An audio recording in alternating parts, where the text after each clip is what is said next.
Alright, so this is another BTD5 video thing. That's a terrible introduction. I really need a better one. But yeah, this is something different. It's down the drain Apopalypse mode. So people don't often do Apopalypse mode, and it's pretty difficult because you do not get money at the end of each round, obviously. So that's like $100 less every round, which really adds up because by round like what 30, that'd be $3,000, and you'd want to farm and stuff with that money. But instead I did this, and as you can see, it was difficult. Actually, you can't see that. The video just started.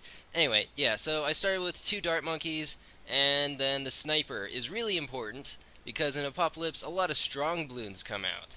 And they're, like, it's a mixture of just a few strong and then a whole bunch of weak balloons. So you got the dart monkeys to pop the reds, and then the sniper for all the strong things. And it kind of works out, but this is done nap, so I used a specialty building. Originally, when I did it, I used the dart specialty because it gives you a free dart monkey, and that's really helpful because the early game is so difficult. And so I was like, oh, that works, and I got up like 3 farms, and I'm pretty sure it's possible. I just kind of messed up with some like camo leads and just overall too many leads in the later rounds because I was relying too much on the snipers. Anyway, you can see there, I did a fancy move there. I sold the dart monkeys to get airburst thing as soon as possible, because that is what you need. So the sniper, it takes care of pretty much all the strong things, and then that takes care of pretty much anything yellow and below. Well, really anything. I mean, you don't lose very many lives once you get that guy up. And plus, the specialty gives him 4 airburst thing, the projectile speed, I don't know how you say that word, actually.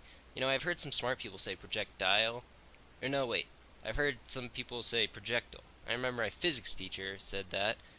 Oh well. Okay, anyway. I just randomly got off topic. Okay, so yeah. So it increases that by 25%. I got a farm here. You don't need that. Pfft. It's not like anyone's going to bother trying this. I did get the high score of the week. Yeah, only 2 people attempted this today. But bam, I got the top spot. Yeah, I know, impressive. Anyway, so yeah. With the dart specialty, I'm pretty sure it's possible. You could do it. But this way, this was only my 2nd attempt with the sub-specialty, so I did pretty well. And yeah, I quote-unquote beat it. I don't know how far you have to say you went. I would say just around like 45 or so. Because at that point, you get so much money. Game freezes. Yeah, that happens. Oh, it's on 3 times video speed, so a little different. Normally I put it on like 2 or 4 or something, so this time it's 3. Let me know how it is. And also, if my commentary is terrible, and you'd rather just hear music, because I would actually like to know that.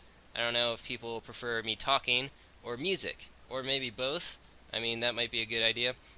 So then, yeah, so I've spanned a few airburst darts, got them up to the infinite range. Well, not infinite, but the extra range stuff. Turns out the sniper actually does help with the sub range. I did not know this, and I was testing it out. And if you put a sniper in that spot next to the track, the sub can actually shoot at that spot. Even though it's a tiny little circle, it's still pretty helpful and cool.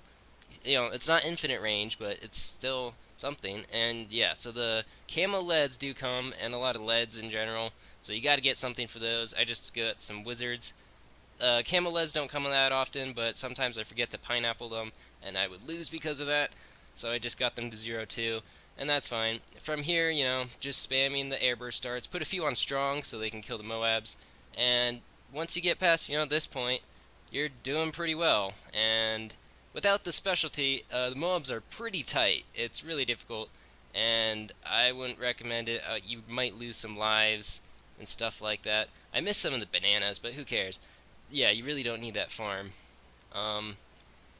Yep, so this was about it as far as strategy goes. From here, it's just fitting as many subs as possible into that little space of sewage.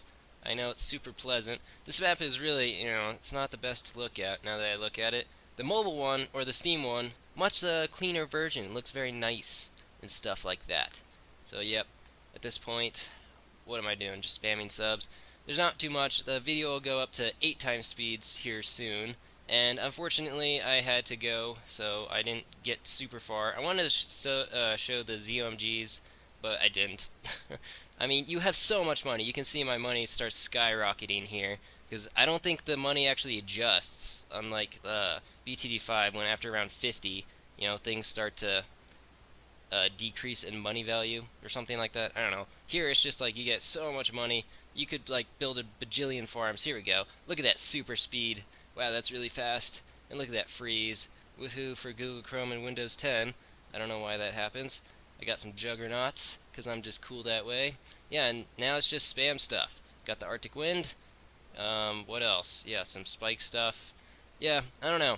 So that's my commentary. It's terrible, I know. You don't have to bother. Wow, the game looks really cool, actually. I like how it looks. Oh, I got the cripple Moabs, so that's why it's kind of stop and go. Man, look at that. Could go really well to some music or something. Anyway, ooh, look at that freeze. Yeah, and this is 8 times speed, so really like a 1-second pause is like an 8-second pause. But yep, that's about it. Thanks for watching, and I'll see you later.